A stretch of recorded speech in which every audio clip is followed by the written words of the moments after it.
करे गए तू।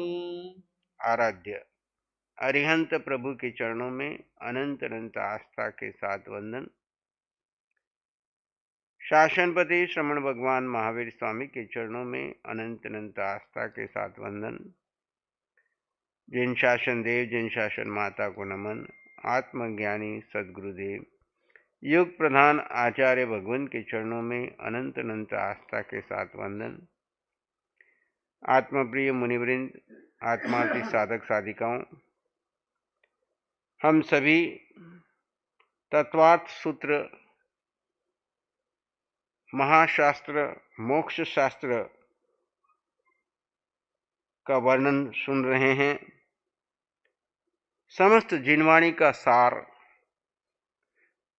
सूत्रबद्ध रूप से संकलित किया गया है। जिस जीव को मुक्त होना है उसको किसकी आवश्यकता है? बोलो। जिस जीव को मुक्त होना है उसको किसकी आवश्यकता है? ज्ञान की आवश्यकता है। अनादिकाल से हम दुखी हुए तो किसके कारण हुए हैं? अज्ञान के कारण। अज्ञान क्या? सत्य का बोध नहीं था। असत्य में ही हम जी रहे थे, असत्य को ही सत्य मान रहे थे। जहां सुख नहीं था वहां सुख ढूंढ रहे थे। जिसका फल दुख मिलने वाला है उसमें हम 24 घंटे मग्न रह रहे हैं, और जहां सुख मिलने वाला है वहां के लिए हमारे पास समय ही नहीं है। ज्ञान जब जीव को हो जाता है तो अज्ञान हटाना नहीं पड़ता है, अज्ञान अपने आप चला जाता है। जैसे सूर्य उदय हो जाता है तो अंधकार को भगाना नहीं पड़ता है, अंधकार का अस्तित्व वहां टिकता ही नहीं। ऐसे ही जब जीवन में ज्ञान का प्रकाश आ जाए तो अज्ञान कहां चला गया, कब चला गया, पता नहीं चला।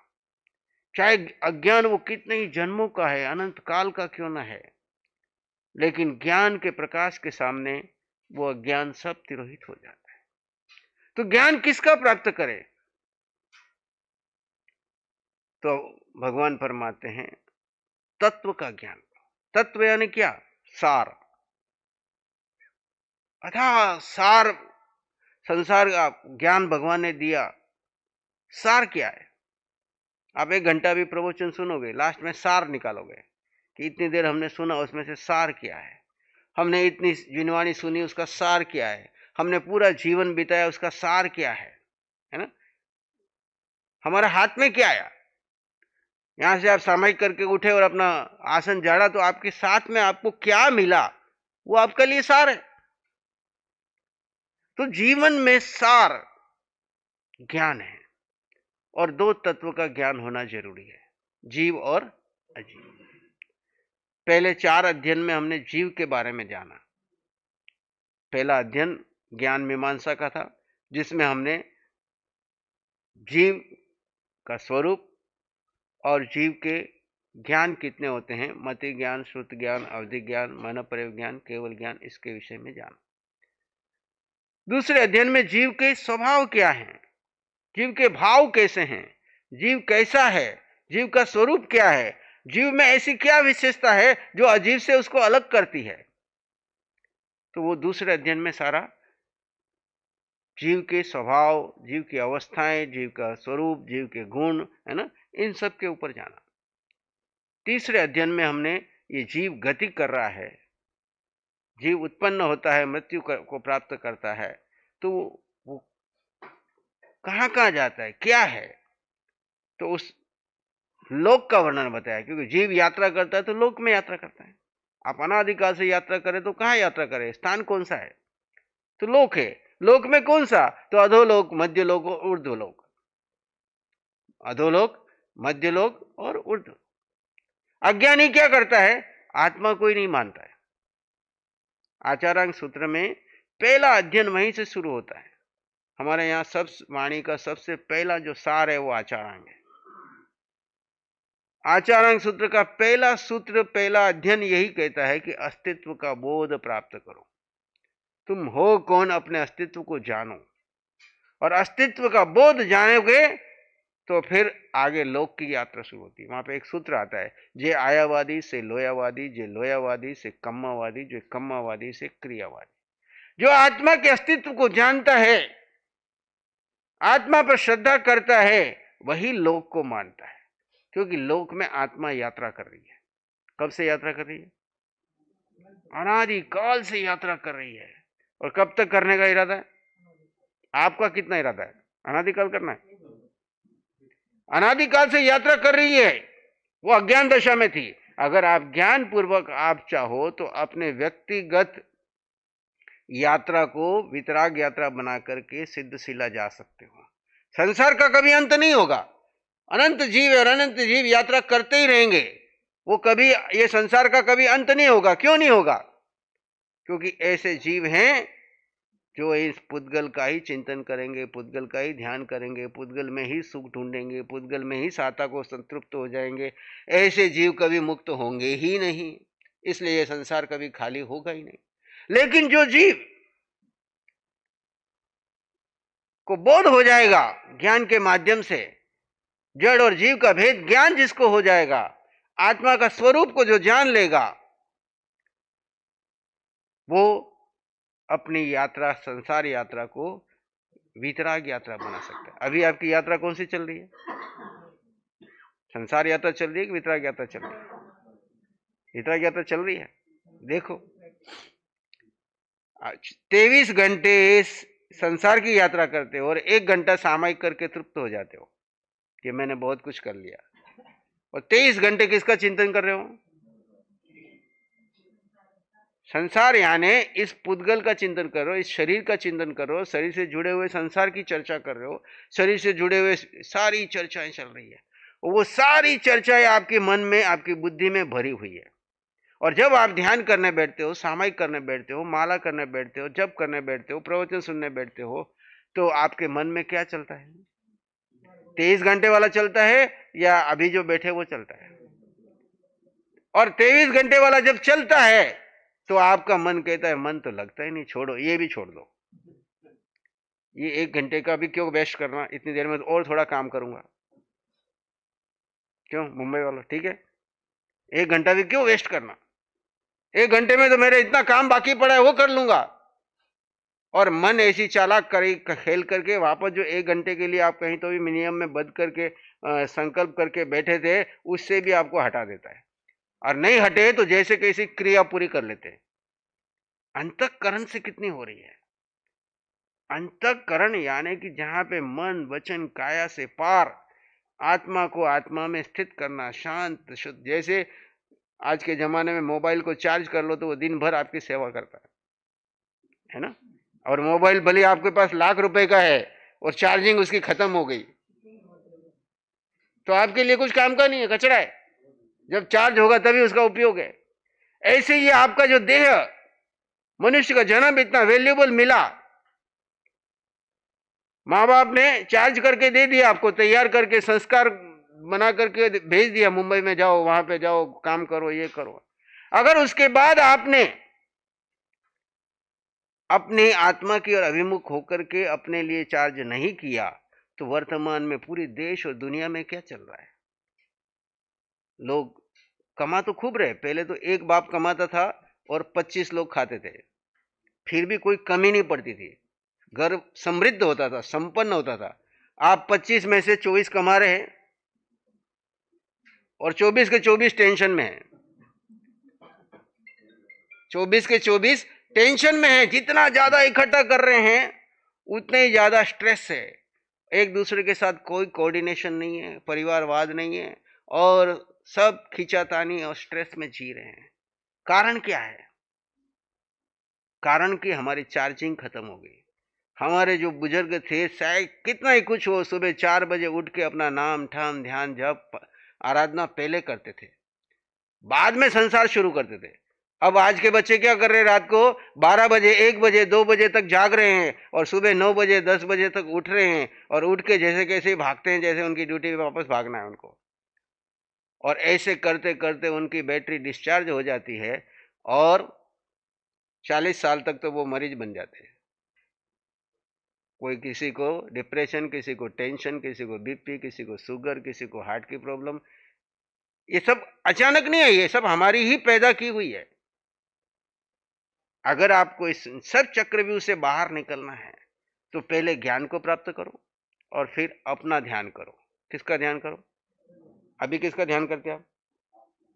अपना ध्यान करते हैं कि पराये का ध्यान करते हैं? अपना ध्यान यानी जीव का ध्यान, पराये का ध्यान यानी शरीर और शरीर से जुड़े संसार का ध्यान। अपना ध्यान यानी अपने जीव का ध्यान करो। आपको जो कुछ चाहिए वो सब आपके पास है, यानी जीव के पास है। क्या चाहिए आपको? बोलो, जीवन में क्या चाहिए? सुख, शांति, है ना? हर एक को चाहिए। एक छोटे बच्चे से लेकर के बड़े से बड़े करोड़पति तक चले जाओ, बड़े से बड़े व्यक्ति के किसी भी पोस्ट पे बैठा हो, कितना ही पढ़ा लिखा हो, सबको एक ही चीज चाहिए, सुख और शांति। और सुख और शांति जहां है वहां हमको ढूंढते नहीं है, जहां नहीं है वहां पे हम खूब ढूंढ रहे हैं। हमें ऐसा भ्रम हो गया है कि सुख शांति पाने के लिए खूब पैसा कमाओ, खूब इकट्ठा करो, अच्छे से अच्छे बड़े शहर में जाओ, गांव में से जाके शहर में जाओ, शहर में जाके पैसा कमाओ और खूब पढ़ो, खूब लिखो, बड़ी बड़ी कंपनियों में जाके नौकरी करो। अपने धंधे तो आजकल के बच्चे बंद करा रहे और खुद जाके नौकरियां कर रहे हैं। माँ बाप ने जिन्होंने मेहनत करके जो व्यापार चालू किए थे उनको तो बंद करो, हमको जॉब पे जाना है। और जॉब पे इतना स्ट्रेस है कि कब मालिक निकाल देगा, और उस समय में वापस टेंशन शुरू, अपना हाथ का घर का धंधा भी गया। तो अपने को अगर सुखी होना है तो ज्ञान को प्राप्त करो और खुद का ध्यान करो, और फिर शरीर को मेंटेनेंस करने के लिए जितना चाहिए उतना आपको मिल ही जाएगा, क्योंकि वो पुण्य का विषय है और अपना ध्यान ये पुरुषार्थ का विषय है। पुण्य आपकी एफडी है। पुण्य क्या है? जो एफडी कमा के आए वो आपको मिल जानी है, विथ ब्याज मिलेगी, टेंशन लेने की जरूरत नहीं। इसलिए व्यापार, धंधे, काम, घर, परिवार का टेंशन नहीं लेना। टेंशन लेना है तो किसका लेना है? अपने जीव के चिंतन के, जीव को ध्यान को, जीव को समय देने का। अगर जीव को समय नहीं मिला तो उस दिन टेंशन में रहना है कि आज मेरा जो मूल कार्य था वो तो गौण हो गया और गौण में मेरी ऊर्जा चली गई। जिस काम के लिए मैं इस दुनिया में आया था उसको तो मैंने क्या कर दिया? गौण कर दिया। और जिस जो गौण कार्य था, निस्सार कार्य था, उसमें मैंने सारी जिंदगी खो दी, मेरा सारा समय चला गया। उसके लिए ये जैसे मुनि जी बता रहे, आलोचना, प्रतिक्रमण, प्रायश्चित के लिए पर्युषण आते हैं साल में 8 दिन के लिए। इस 7 दिन तक तो तुम अपना अवलोकन करो, पूरे साल भर का तुम अवलोकन करो, मैंने साल भर में क्या किया, जीवन भर में क्या किया। और संवत्सर यानी साल, संवत्सर यानी साल, और साल के अंतिम दिन, संवत्सरी के दिन, उसका प्रतिक्रमण प्रायश्चित करके संकल्पवान हो कि आगे जो बचा हुआ जो भी मेरे जीवन का समय है वो मैं अपने मुख्य कार्य को दूंगा। मुख्य कार्य है जिससे आपको सुख शांति मिले। मुख्य कार्य क्या है? बिना किसी कारण से, बिना किसी वजह से जिसको सुख और शांति मिल जाए वो आपका मुख्य कार्य है। और बहुत कुछ इकट्ठा करके भी सुख और शांति नहीं मिले, टेंशन मिले, तनाव मिले, चिंता मिले, स्ट्रेस मिले, तो समझ लेना ये गौण कार्य में मैं ऊर्जा खो रहा हूं। तो गौण को गौण की जगह रखो, मुख्य को मुख्य की जगह रखो। बस इतना ज्ञान तो आपको, मनुष्य बने इतना तो होना ही चाहिए। क्यों पढ़ाया माँ बाप ने इतनी बड़ी डिग्रियां दे करके? इससे तो अच्छा वो पुराने लोग अनपढ़ ही थे, जिनको ज्यादा भाषा का ज्ञान नहीं था, लेकिन उनको ये ज्ञान था कि मैंने मुख्यता किसको देनी है, गौण किसको रखना है। मुख्यता, भले हमारी पुरानी दादी माँ पढ़ी लिखी नहीं थी, इसको लोगस भी पढ़ने को नहीं आता था, लेकिन उसको ये विवेक था, ये होश था कि मैंने किसको समय देना और किसको समय नहीं देना। और आज बहुत कुछ पढ़े लिखे हैं, सब कुछ समझदार है, लेकिन खुद के लिए किसी के पास समय ही। तो तत्वार्थ सूत्र में हम यही विषय चल रहा है कि जीव और अजीव का। जीव के प्रकरण में हमने 4 गति के जीव कहाँ कहाँ यात्रा करते थे, बात चली थी लोक की। लोक में के 3 भाग, अधोलोक में कौन है? नारकी के जीव। मध्य लोक में कौन है? तिर्यंच और मनुष्य। और ऊर्ध्व लोक में कौन है? देव। और उसके आगे जहां लोक का अंत होता है, लोकाग्र का भाग है, वहां पे सिद्ध शिला में जाकर के जीव विराजमान। अब संसार बना तो किससे बना? हम संसार में क्यों फंसे? तो अज्ञान था दो तत्वों का भेद नहीं होना। जीव और अजीव का भेद ज्ञान नहीं होने से हमने अजीव को तो अपना मान लिया और अपने अस्तित्व को गौण कर दिया। अपन है जीव और शरीर है अजीव। हम कौन है? जीव और शरीर है अजीव। अजीव का बोध नहीं होने से अजीव को तो जीव मान लिया और सारा समय अजीव को देने लग गए और जीव के लिए हमारे पास समय ही नहीं है। तो ये दूसरा अध्ययन जो है वो अजीव तत्व का ज्ञान करा रहा है। अजीव क्या है? अजीव को जानो, अजीव को समझो और अजीव को अजीव की जगह पे रखो। अजीव से विरोध नहीं है, अजीव का उपयोग लेना है सहयोगी साधन के लिए। जैसे आप यहाँ पे आए तो आप अजीव गाड़ी को साथ लेके आए, गाड़ी में बैठ करके यहाँ पे लेके आए, है ना? तो अजीव गाड़ी ने आपको साधन बना करके आपको मुंबई से यहाँ तक, सूरत से यहाँ तक, अपने घर से यहाँ तक लाने में उसने क्या किया? सहयोग दिया। ऐसे ये अजीव शरीर है जो मां के गर्भ में तैयार हुआ, किसके लिए हुआ? संसार के लिए हुआ या जीव के लिए हुआ? जीव के उपयोग करने के लिए, जीव की यात्रा को वितराग यात्रा में बदलने के लिए एक साधन चाहिए था। क्या चाहिए था? साधन चाहिए था। तो इस भव में मां के गर्भ में ये किसी के लिए पुरुष का, किसी के लिए स्त्री का शरीर तैयार हुआ। जिसका जैसा कर्म था वैसा जीव तो एक जैसा है। जिसका जैसा कर्म था वो मां के गर्भ में, मां ने उसको स्त्री पुरुष का लिंग नहीं बनाया, उसके कर्म अनुसार जीव के जैसा कर्म था उसके अनुसार कोई स्त्रीलिंग बन गया, कोई पुल्लिंग बन गया। और उस लिंग को हमने कितना महत्व दिया। अब उसको तो हमने खाली कर्म काटने का साधन बनाना था। तो अजीव का है ये शरीर है और जीव हमारी आत्मा है, जिसको चेतना, जिसका लक्षण है। तो अजीव क्या है? आज के इस प्रकरण में हम अजीव तत्व के बारे में समझेंगे। अजीव काया धर्मा धर्मा आकाश पुद्गला, पंचम अध्याय के अजीव तत्व के प्रकरण में पहला सूत्र है अजीव काया क्या है? तो धर्म, अधर्म, आकाश और पुद्गल, ये चार अजीव काय हैं। धर्म, अधर्म, आकाश और पुद्गल। काय का अभिप्राय है बहुत से प्रदेशों का समूह। अस्थि काय है ना, तो काय का मतलब है प्रदेशों का एक समूह जो अजीव है, जिसमें चैतन्य नहीं पाया जाता और जो बहुप्रदेशी है, अजीव काय में परिगणित है। यहां अस्थि का अर्थ है सत्ता, विद्यमानता, अस्तित्व, और वे द्रव्य जो अस्तित्ववान हैं और बहुप्रदेशी भी हैं वे अस्तित्व काय हैं। अजीव अस्तित्ववान है और ये स्वतंत्र रूप से सत्तावान है। इसके चार भेद है: धर्मास्तिकाय, अधर्मास्तिकाय, आकाशास्तिकाय और पुद्गलास्तिकाय। जैसे अजीव के वैसे अजीव के पांच भेद है, क्योंकि संसार 6 द्रव्यों से बना। धर्मास्तिकाय, अधर्मास्तिकाय, आकाश, पुद्गल और काल। लेकिन परंतु काल बहुप्रदेशी न होने के कारण अस्तिकाय में नहीं गिना जाता। जब अस्तिकाय की बात करते हैं तो पंचास्तिकाय आती है, इसके साथ जीव जुड़ जाएगा, है ना? 4 ये अजीव और 5वां जीव। काल एक प्रदेशी है, इसके परमाणु रत्न राशि के समान बिखरे हुए अलग अलग रहते हैं। अतः काल अस्थि रूप तो है किंतु कायवान नहीं है, इसका प्रत्येक सूक्ष्म प्रदेश अलग अलग है। अब यहाँ धर्मास्तिकाय का धर्म का मतलब ये हम जो धर्म की बात कर रहे हैं वो नहीं है। यहाँ धर्म अजीव काय है। पहला अजीव काय धर्म है। धर्म का अभिप्राय श्रुति या चैत धर्म नहीं, अपितु गमन करते हुए जीव और पुद्गलों को गमन करने में जो सहायक है वो है धर्म, यानी धर्मास्तिकाय। धर्म द्रव्य उदासीनता से सबके गमन में सहायक होता है। यानी हम जो इस लोक में गति कर रहे हैं, एक जगह से दूसरी जगह पे जा रहे हैं, चाहे वो 4 गति की यात्रा कर रहे हैं, चाहे वर्तमान में एक जगह से दूसरे शरीर में रहकर चलते फिरते हैं, तो अदृश्य रूप से जो सहयोग कर रहा है अजीव का है वो है धर्मास्तिकाय।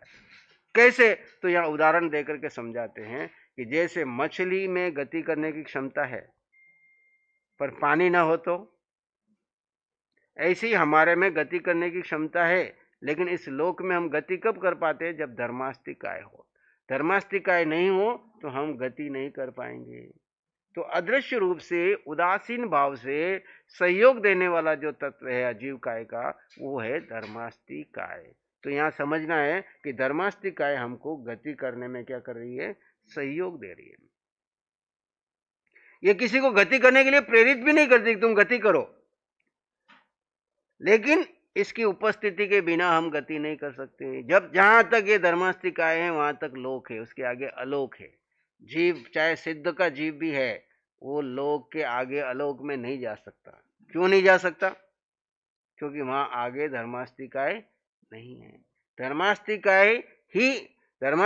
धर्मास्तिकाय ही लोक और अलोक में भेद कर रही है। लोक और अलोक में भेद करने वाला कौन? तो धर्मास्तिकाय और धर्मास्तिकाय। धर्मास्तिकाय गति देती है, अधर्मास्तिकाय आपको ठहरने की प्रेरणा देती है, स्थिर करती है। जैसे मैंने दृष्टांत दिया था मछली का, वैसे ही इसी प्रकार जीव और पुद्गल की गति करने वाले दो तत्व है, एक जीव और एक पुद्गल। जीव और पुद्गल दोनों स्वतंत्र गति करते हैं, लेकिन गति में अदृश्य रूप से सहयोग देने वाला है वो धर्मास्तिकाय, वो अजीब है। धर्मास्तिकाय नहीं होगा तो मानव, पशु, पक्षी आदि सभी क्रियाएं रुक जाएगी, समस्त संसार जड़वत हो जाएगा। इसलिए धर्मास्तिकाय का ये उपकार है कि वो हमको गति देने में सहयोगी तत्व है। तो अजीव काय को जानना है, समझना है, जो सहयोग दे रहा है उसका सहयोग लेना है, लेकिन अज्ञान क्या है जो हमारा नहीं है, उसके ऊपर आसक्त होकर उससे मोह करके उसमें सुख ढूंढना। वो आगे चलेंगे जब हम पुद्गलास्ति की बात करेंगे। अधर्मास्तिकाय दूसरा अजीवकाय तत्व है अधर्म। ठहरते हुए जीव और पुद्गलों को जो ठहरने में सहायक है वो अधर्म है। अधर्मास्तिकाय ठहरने का उदासीन हेतु है। यदि यह न हो तो एक बार गति में आई वस्तु कभी रुकेगी ही नहीं, सदा चलती ही रहेगी। आपने देखा वो जाते हैं अंतरिक्ष में लोग, जहां गुरुत्वाकर्षण खत्म हो जाता है तो वो क्या करते हैं, घूमते ही रहते हैं, उड़ते रहते हैं, ऊपर नीचे नीचे ऊपर। यहाँ पृथ्वी पर गुरुत्वाकर्षण है तब तक वो ऐसे, जहां आप अधर्मास्तिकाय की कमी हो जाएगी वहां पर वो क्या करेंगे, ठहर नहीं पाएंगे। जहां ठहरना चाहते हैं वहां, तो ठहरने में जो सहयोगी है वो कौन है? अधर्मास्तिकाय का जीव है। इसलिए यह द्रव्य स्थिति साधक निमित्त की भूमिका निभाता है। उदाहरण के लिए पथिक सूर्य से संतापित होकर ठहरना चाहता है, परंतु छाया जहां हो वहां ठहरता है।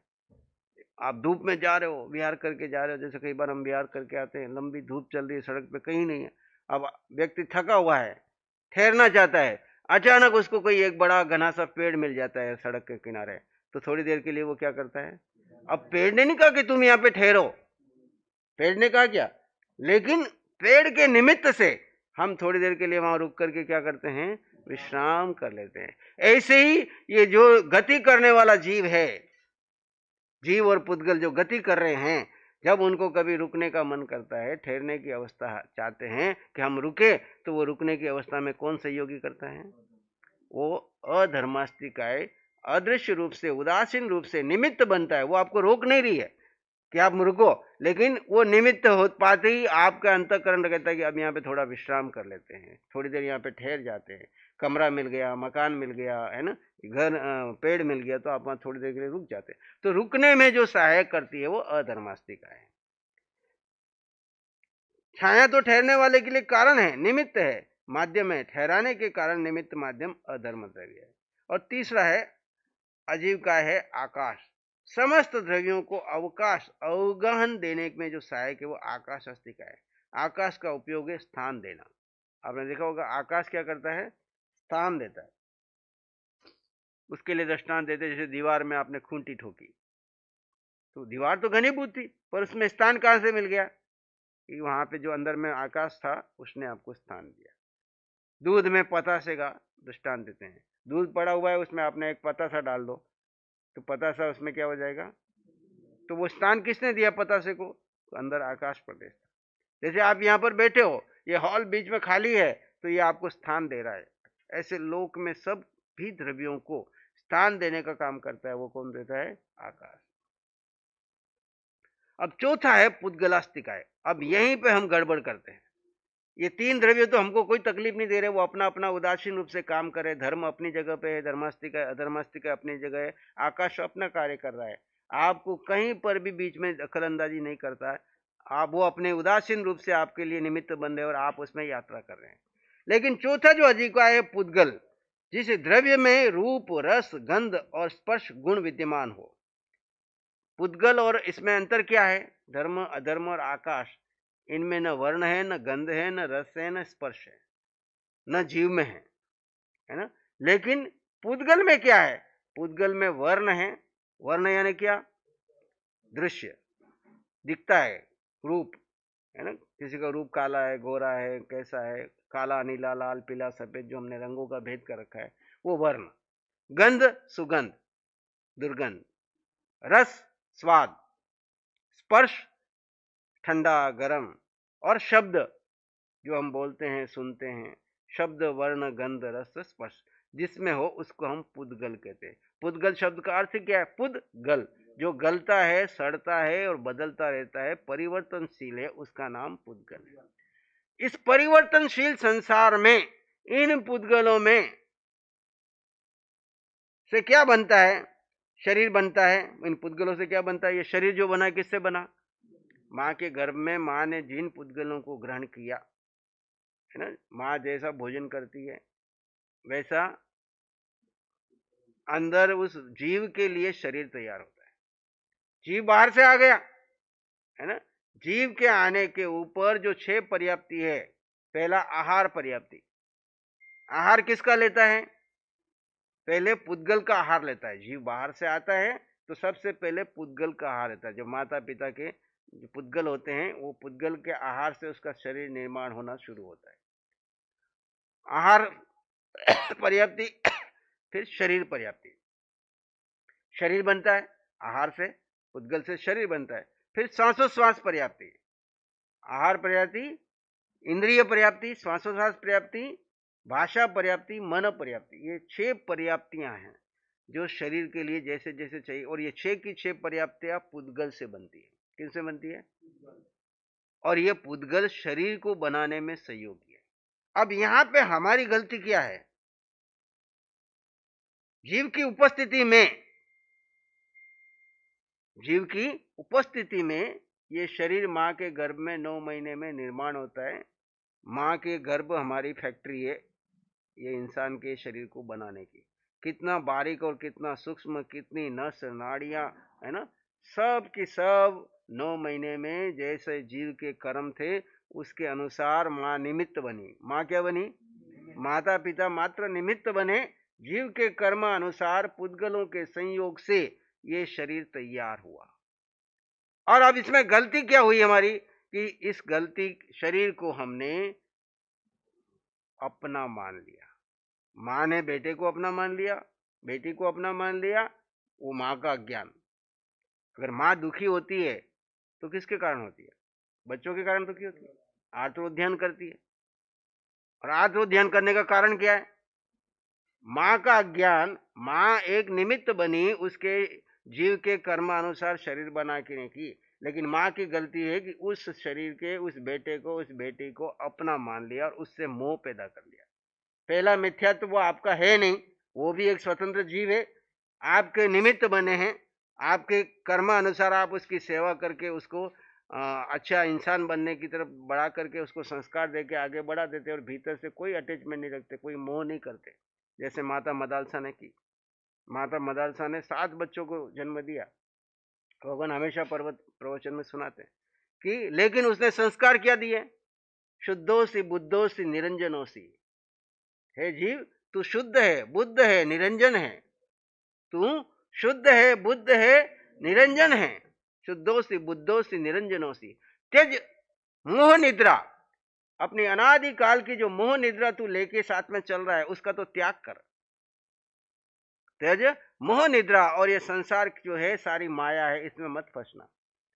वो संस्कार को परिपक्व करते करते जब बच्चे बड़े होते हैं तो 7 में से 6 को सन्यासी बना देती है। क्या करती है? और सबको मोक्ष मार्ग में आगे बढ़ाती है। राजा कहता है एक बेटा तो मेरे को दे, क्योंकि उसने शादी करते समय कंडीशन रखी थी कि जितनी संतान होगी उनको जिसको मैं जैसा चाहूंगी वैसा बनाऊंगी। मैं जैसा, अब ये माँ के हाथ में है उसको, अगर वो माँ ज्ञानी है, माँ को ज्ञानी बनना क्यों जरूरी है? माँ को तत्व ज्ञान का संस्कार लेना क्यों जरूरी है? कि वो आने वाली संतान को गर्भ से ही और गर्भ से बाहर निकल के, इसलिए पहली गुरु माँ को बताया। माता पहली गुरु, दूसरे बाद पिता, और तीसरे पे आते हैं आचार्य। मातृदेवो भव, पितृदेवो भव, आचार्य। तो माता पिता अगर ज्ञानी हैं तो वो ज्ञान के संस्कार देंगे। वो अज्ञानी है तो खुद तो अज्ञान में जिए, उसको भी अज्ञान के संस्कार पास करके चले जाएंगे। तो उन्होंने क्या किया, उनको 6 के 6 राजा ने प्रार्थना की कि एक बेटा तो राज चलाने के दे, खानदान कैसे चलेगा आगे, सत्ता कैसे चलेगी। तो उसने कहा ठीक है, पर उस बेटे को कहा कि ये एक ताबीज बांध के दे रही हूं, कभी तेरी अंतिम ऐसी स्थिति आ जाए, सब तरह से फंस जाए, कोई रास्ता ना मिले, तो इस ताबीज को खोलना, इसमें जो लिखा है उसको जी लेना।